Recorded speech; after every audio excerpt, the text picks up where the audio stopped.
Contract वाली बहू। नरेश की माँ अपने बेटे से मिलने दिल्ली आ रही है। इस बात का पता चलते ही नरेश के दिल में हलचल मच जाती है।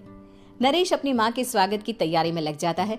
साथ ही उसे डर भी सताने लगता है कि उसकी माँ कहीं अपनी पुरानी जिद पर फिर से बैठ ना जाए। हे भगवान, इस बार बचा लो, अगले साल पक्का माँ की जिद पूरी कर दूंगा। तभी दरवाजे की घंटी बजती है। नरेश दरवाजा खोलता है तो सामने अपने मकान मालिक को देखकर हैरान हो जाता है, क्योंकि उनके साथ एक सुंदर सी लड़की भी थी। अब नमस्ते अंकल, कुछ काम था, मुझे बुला लेते। आपने क्यों कष्ट किया?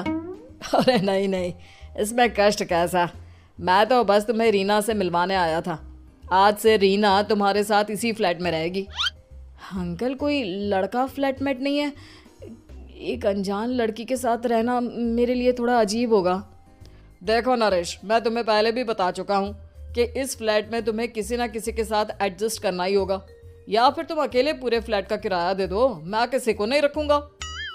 नरेश अपने मकान मालिक की बात सुन के रीना के साथ रहने के लिए तैयार हो जाता है, पर अंदर ही अंदर उसे ये बात खाने लगती है कि वो अपनी माँ को क्या जवाब देगा जब उसकी माँ रीना के बारे में उसे पूछेगी।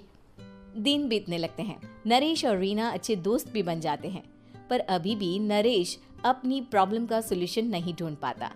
एक दिन नरेश बहुत परेशान सा बैठा होता है। तभी रीना उसे पूछती है, क्या हुआ नरेश, तुम काफी परेशान लग रहे हो, सब ठीक तो है ना? हाँ सब ठीक है, बस एक छोटी सी प्रॉब्लम है। वो एक्चुअली 2 दिन बाद मेरी माँ मुझसे मिलने आ रही है। अरे तो इसमें प्रॉब्लम क्या है, ये तो खुशी की बात है। हाँ रीना, बट मेरी माँ एक जिद लेकर बैठ गई है कि मैं शादी कर लूँ, पर मैं अभी इस चीज़ के लिए तैयार नहीं हूँ। ऊपर से जब वो तुम्हें देखेगी तो 100 सवाल करेगी, क्या जवाब दूंगा? अरे इसमें कोई टेंशन वाली बात नहीं है। मेरे पास ना इस प्रॉब्लम का सलूशन है, जिससे ना तुम्हें शादी करनी पड़ेगी और ना ही तुम्हारी माँ मेरे बारे में कुछ पूछेंगी। रीना की बात सुनकर नरेश सोच में डूब जाता है। वो सोचता है कि रीना खुले ख्यालों वाली लड़की है, कहीं माँ को सच बता ना दे। नरेश को सोच में डूबा देखकर रीना कहती है, अरे क्या हुआ, किस सोच में पड़ गए? डोंट वरी, जैसा तुम सोच रहे हो ना वैसे कुछ भी नहीं है। मेरे पास एक प्लान है। मैं कुछ समझ नहीं पा रहा हूँ, कैसा प्लान? मैं समझाती हूँ। हम ना एक कॉन्ट्रैक्ट मैरिज कर लेते हैं। फिलहाल मेरे पास जॉब नहीं है, तो तुम इस रूम का किराया दे देना जब तक तुम्हारी माँ यहाँ रहेंगी, सिर्फ तब तक। और तुम अपनी माँ से कह देना कि मैं तुम्हारी पत्नी हूँ, इससे वो मेरे यहाँ रहने पर कोई सवाल भी नहीं करेंगी। अरे बात तुम्हारी ठीक है, पर माँ से झूठ बोलना, ना ना बाबा, मैं ये रिस्क नहीं ले सकता। कोई और आइडिया दो ना तुम। देखो मंजूर हो तो बोलो, वरना सच बता दो, मुझे कोई प्रॉब्लम नहीं है। रीना की बात सुनकर नरेश सोच में डूब जाता है। बहुत सोचने के बाद जब उसे कोई रास्ता नहीं मिलता तो वो रीना के बताए हुए रास्ते पर चलने के लिए तैयार हो जाता है। वो रीना से बात करता है और अपनी माँ की पसंद और नापसंद के बारे में बताता है। रीना भी नरेश की सभी बातों को ध्यान से सुनती है, ताकि कहीं उससे कोई गलती ना हो जाए। आखिर वो दिन भी आ जाता है जब नरेश की माँ उससे मिलने दिल्ली आ जाती है। नरेश अपनी माँ को फ्लैट पर लेकर जाता है। जैसे ही नरेश की माँ फ्लैट के अंदर जाती है, रीना उसके पैर छू लेती है। ये देखकर नरेश की माँ थोड़ी घबरा जाती है और नरेश से पूछती है, अरे बेटा नरेश, ये कौन है? माँ, ये आपकी बहू रीना है। माफ़ी चाहता हूँ, सब कुछ इतनी जल्दी में हुआ कि आपको बता ही नहीं पाया, इसलिए सोचा कि क्यों ना आपको सरप्राइज दिया जाए। अरे बेटा, मैं तो बस तेरा घर बसा हुआ देखना चाहती थी। हाँ, बहुत अरमान थे अपनी इकलौते बेटी की शादी को लेकर, लेकिन कोई बात नहीं, शायद किस्मत को यही मंजूर होगा। ये कहते ही नरेश की माँ रीना को गले लगा लेती है। रीना बेटिया, मेरा बेटा ना थोड़ा नादान है, पर तुम काफ़ी समझदार लगती हो, और मैं जानती हूँ कि तुम इसका बहुत अच्छे से ध्यान रखोगी। माँ आप चिंता मत कीजिए, मैं सब संभाल लूंगी। नरेश की माँ अपने बहू और बेटे के साथ खुशी खुशी रहने लगती है। दिन बीतने लगते हैं। नरेश की माँ और रीना का रिश्ता बहुत मजबूत होता चला जाता है।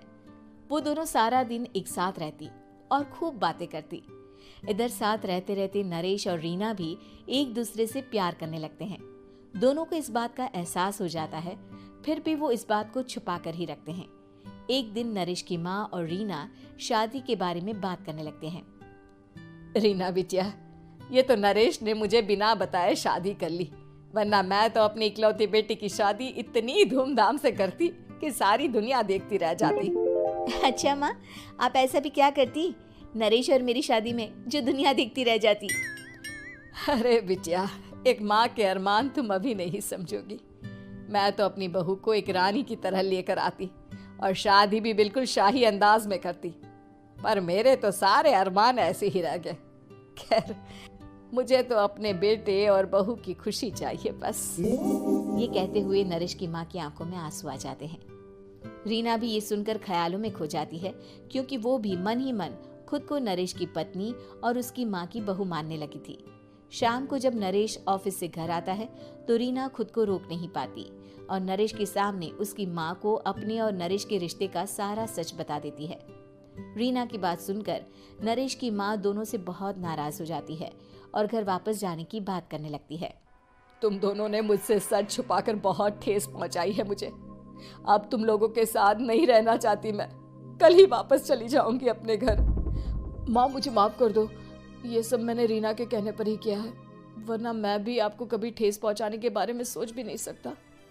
हाँ माँ, हमने ये सिर्फ आपका दिल रखने के लिए किया, प्लीज हम दोनों को माफ कर दीजिए। तुम दोनों ने मेरे अरमानों के साथ खिलवाड़ किया है, और वैसे भी मुझे अपने बेटे के लिए एक अच्छी लड़की ढूंढनी है, इसलिए मेरा यहाँ से जाना ही बेहतर होगा। माँ की ये बात सुनकर रीना खुद को रोक नहीं पाती। माँ, क्या मैं आपके घर की बहू बनने लायक नहीं हूँ? रीना की बात सुनकर नरेश हैरान रह जाता है। नरेश की माँ भी कुछ समझ नहीं पाती। मैं कुछ समझी नहीं, आखिर तुम कहना क्या चाहती हो? माँ, मैं वो नरेश से बहुत प्यार करती हूँ और साथ ही साथ मैं आपको भी अपनी माँ मान बैठी हूँ।